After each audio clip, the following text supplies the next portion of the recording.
बिस्मिल्लाहिर्रहमानिर्रहीम। वीवर्स अस्सलामु अलैकुम वरहमतुल्लाहि वबरकातुहू। मैं दुआ करती हूँ अल्लाह ताला हम सब की दुनिया और आखिरत बेहतर फरमाए। तो आज हम आपके सामने एक रेसिपी लाए। रेसिपी जो हम बनाने वाले हैं ये है बीफ। तो इंशाल्लाह आपको रेसिपी बनाकर दिखाएंगे, बनाने का तरीका भी बताएंगे। बहुत ही लजीज मज़े की आज रेसिपी तैयार होने वाली है। ये मेरे पास 2 kg बीफ है और मसाला जात मैंने कट करके इसके अंदर ऐड कर दिए। टमाटर 3 अदद, प्याज भी 3 अदद और ये लहसुन की कलियां हैं। बाकी ग्रीन चिली 4 से 5 अदद।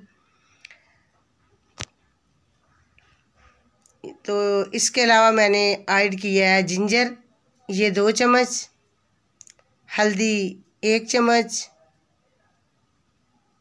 और नमक भी इंशाल्लाह ऐड करेंगे, वो भी 1 चम्मच। 1/2 kg मैंने पानी ऐड किया क्योंकि धोया हुआ है गोश्त, इसलिए वो बंद करने से पानी और ज़्यादा हो जाता है, इसलिए कम पानी ऐड करना है। प्रेशर को मैंने लगा दिया। प्रेशर को मैंने 10 मिनट देने हैं। तो 10 मिनट के बाद इंशाल्लाह प्रेशर को खोलेंगे। प्रेशर मैंने खोल लिया है, आपके सामने है। अब ये मसाला जात मैं ऐड कर रही हूँ। कुटी हुई मिर्च 1/2 चम्मच, पीसी हुई 1 चम्मच, गरम मसाला 1/2 चम्मच, ज़ीरा 1 चम्मच, कश्मीर मिर्च 1/2 चम्मच। तो ये चीज़ें मैंने इसके अंदर ऐड की हैं।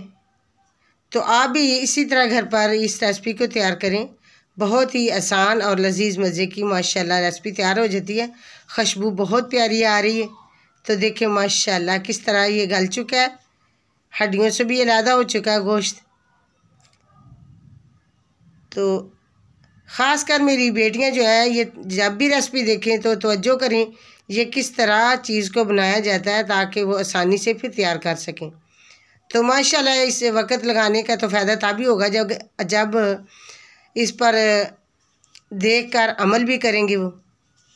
तो माशाल्लाह हंडिया बिल्कुल तैयार हो चुकी है। ये मेरे पास दही है, 1/2 कप मैंने इसके दही का ऐड किया, क्योंकि दही जो होता है ये और इसमें गोश्त में ज़्यादा लजीज और मज़े की खुशबू और जायका ज़्यादा बन जाता है।